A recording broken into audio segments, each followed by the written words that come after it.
日本時間15日、米スポーツ専門局 ESPN の番組に、ドジャース中継陣のオーレル・ハーシュハイザーとスティーブン・ネルソンが出演し、大谷翔平の異次元ぶりを語りました。リーグ優勝決定シリーズ第4戦で3本塁打を放った場面では、ブースの2人が約50秒も言葉を失った舞台裏を告白。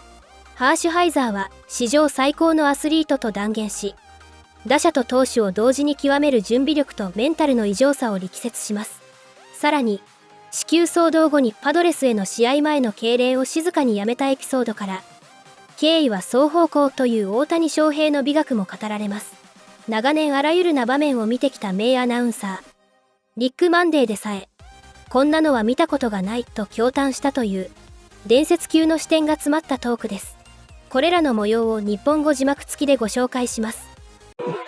I'm not big. Look, Yamamoto, same as me when I was pitching. What is he? 5'11", 170?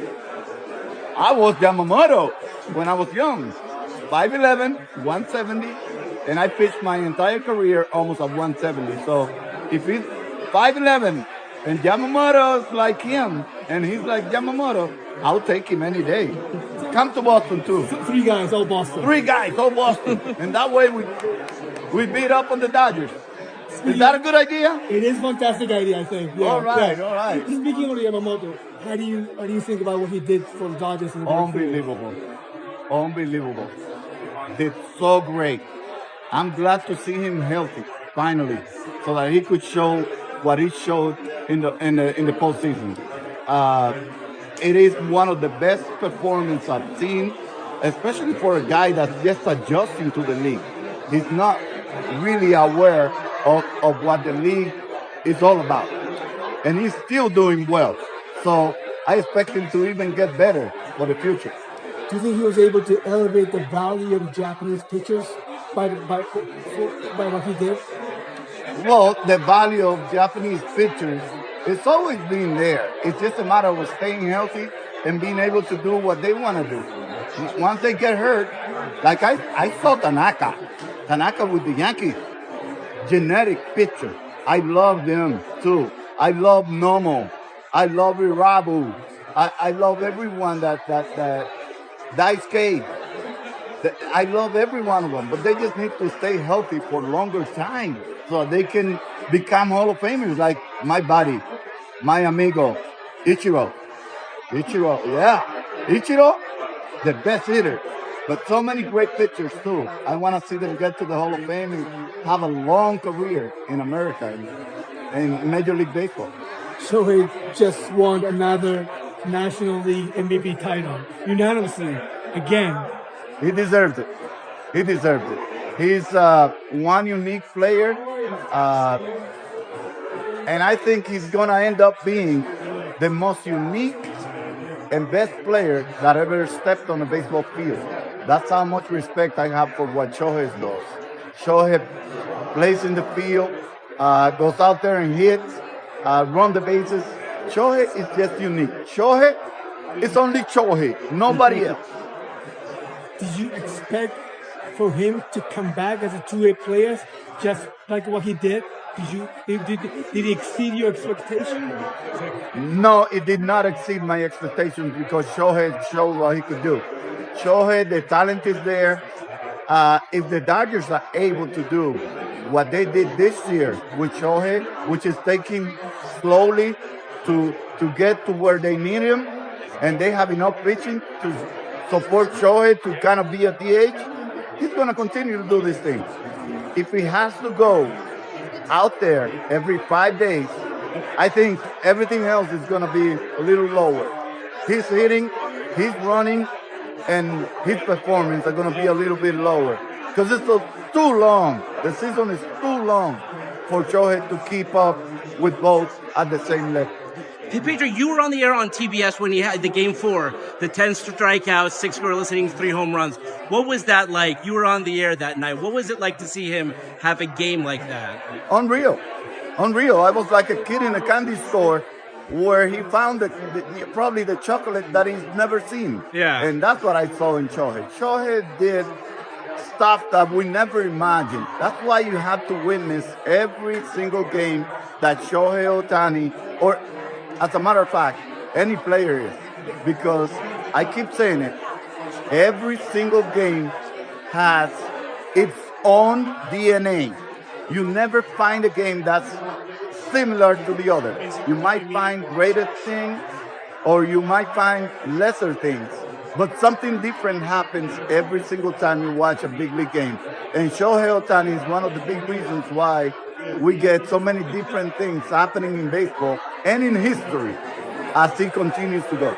One more. They already put a plaque up at Dodger Stadium where Shohei hit the Ding Dong Johnson. What's the story behind the Ding Dong Johnson? Well, the Ding Dong Johnson is something I learned from one of my coaches in my early career. And I just think like when you hit the ball, it's a whack and then ding, and then I just call it Johnson, Ding Dong Johnson. So I came up with that, and everybody liked it. My colleagues loved it, and we just went with it. It's something that we came up in the network and has stick to the people, and we just love it. We just love when someone hits one, Ding Dong Johnson. Yeah. Tell me about helping Mookie. Mookie has talked about the role you've played in helping him to learn shorts and learned it real good. How did you kind of coach him along on that? Yeah, I think what made me jump in on that was Mookie himself, because he asked for help and he kind of like told me, "Hey, Miggy, I want you to kind of help me with this. I'm gonna be completely open. I don't know how to play shortstop in the big leagues, and you've been doing it for a long time." And that's how I kind of jump in and help him. And after that, it was just like creating that relationships in between us in spring training last year. We talk a lot on the phone. It wasn't just on the field. Mookie sometimes called me 1 a.m. in the morning because he's keep running plays on his head. And he's telling me, "Miggy, what do you do in this situation if this happened to me?" He sent me videos like throwing at his bedroom to see if it was the right slot. And this happened in spring training of 2024. So I'm not talking about what we do on the field. Right. It was like creating that relationship and me being there for him, regardless of what the people see, like on the videos or the preparation. It wasn't just that. The reason why he said that he said that I help him a lot, it was because I was there for him, even though it was late at night, it was early in the morning, spring training, after the season. I flew to LA to work out with him, and I think that's the reason why he credited me for a lot of his success. How do you describe Shohei Ohtani when every day he does something that is just more extraordinary than the day before? How do you do that? I mean, so his Game 4 performance in the NLCS, after his third home run, I put up a video of Mo and I in the booth.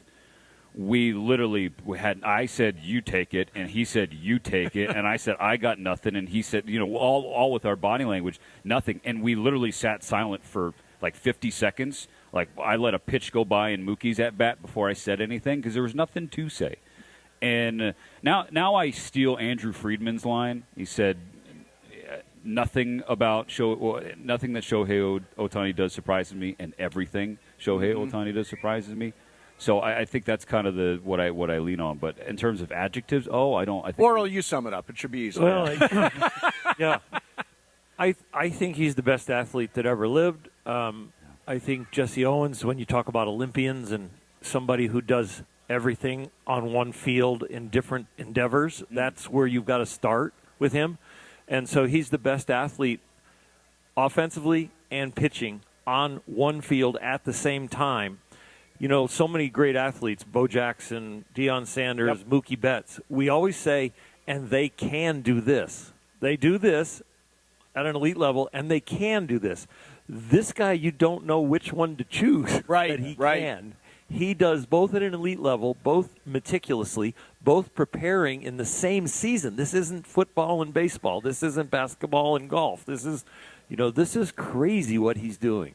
But he was born and blessed with an unbelievable body and an unbelievable work ethic, and then an unbelievable mind that had goals set out at a very young age. Yeah. That this is what I want to be, and this is what I want to do by this, and he holds himself to that. That's the separator. Is like physically, there are humans who I think could at least attempt to do what he does. Right. But between the ears and inside his body, his heart and his mind, his ability to slow down the day and every game to go at his pace and compartmentalize, that is the separator, in my opinion. And it's way beyond just being an athlete and compartmentalizing. He has manners. He's a great teammate. He has a sense of humor. He'll learn a new language so he can start relationships with Teoscar. He will have a baby and get married at the big league level, and on the day he's going to be a superstar, he's rolling the buggy into the stadium with his wife to make sure she's safe. He trains his dog, and the dog throws out the first pitch. Yeah. I mean, there is not a category where he doesn't go to the nth degree, where we give grace to top performers in any industry, that they're a top performer in that industry, and then outside, their life can be chaos. Yeah. But it's okay to be in chaos because they do this so well. He does it all. By the way, very you well. said manners. Manners is really interesting, right? The one thing I notice about him is when he's around home plate and interacting with umpires, he's got such an easy smile, right? I mean, I don't know if there's anybody that there's a lightness to him. Yeah, there is. Yeah, it's just different. He's apologizing for every foul ball, warning everybody. I'll give you something. When the next time you guys talk about the Dodgers-Padres rivalry, if you notice, if you watch Shohei Ohtani at the start of every game, his first plate appearance, he walks to the plate and he tips his helmet to the opposing dugout, right? And then he does his salute. There is only one team and one manager that he stopped doing that for, and that was Mike Shilton, the San Diego Padres, after what happened at Dodger Stadium, where they threw up and in and hit him with Suarez at 100 in the back. And, of course, he handled that with grace in the moment. He calmed the tempers for the Dodger dugout. Do not come out of here. Stay in. I'm fine. He laughed about it with Suarez at the All-Star game. But in the ensuing Dodger-Padres series after that, there was no more pregame salute. And so I thought, so we talk about manners and respect. I think his understanding that respect is a two-way street. Yep. And once you cross that line, he is aware of it. And I thought that spoke volumes. He never said anything about it, nor will he ever. But that silence, it says a lot, I think, about where he's at and where the rivalry was at. You said Game 4 CS. Yeah, CS. I got to be at that game. That is the most. I was in Rio to watch Usain Bolt run. I've gotten to go to really cool stuff. There's been nothing like that. And I think to this day, 20 years from now, I'm going to say, yeah, I got to be there for that. I got to be there for that. You were part of all of this legend, all of this lore. Yeah. It has to feel really special to you. No question about it. So Rick Monday, a.k.a. Mo, who's going to turn 80 here in a week, he's called more baseball games than I think anybody in the last X number of years. And I don't think it's close because he does spring training game 1, last game of the postseason. When he says on the air, off the air, it's like, I've never seen that. He has seen and done everything that there is to do in the game of baseball. And so it's just like, okay, you make that mental and emotional note. Do not waste this opportunity. You savor every bit of it because we won't see it again unless he tops it. Yeah, exactly. That's the thing. Very well could. Every time you talk, well, you never see that again unless it's him. And he's the guy that can do it. So he's the Capital One MLB Open correspondent, the host of the MLB Awards, superstar baseball player. What can this man not do? Mookie Betts joins us now on MLB Tonight. Mookie, congratulations on an incredible hosting debut. Give me your, reaction in your phone. What were you hearing from teammates, family, and friends regarding your performance last night? Everybody said I did pretty good. I mean, I was a little nervous, and then as I kept going, I got a little more comfortable, and it was really a lot of fun, man. It's something, like I said, I never would have dreamed of doing, especially when I was in Boston, and now coming out to LA, I'm just enjoying and embracing the LA life. So I thought you were phenomenal. As someone that does this for a living, I'm interested, what was the hardest part of the job of hosting a 2-hour live award show like that? I would say the hardest, I mean, reading. It sounds weird, but like reading the script, it's really hard. Which is it's hard to like read the script and be in the moment. So I really had to I practiced a lot in the bed, just reading my script and going over, having an idea, so I can really do a lot of talking instead of reading. So I wasn't the kid that they chose to read the page in class. I was always the one that I called everybody else to do it. Yeah, I know that feeling, Mookie. I used to look ahead and go, oh, I'm probably on the 5th sentence here. I'm practice that one before they get to me when the teacher was passing that along.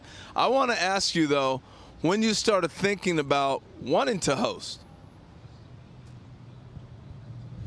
Immediately, actually. It was last year I came and I saw Roy doing it, and I literally was like, I want to do it. I want to try it. I've never done it. Something that I feel like would be fun. And so I told him, literally this time last year, that day, I told him I wanted to do it.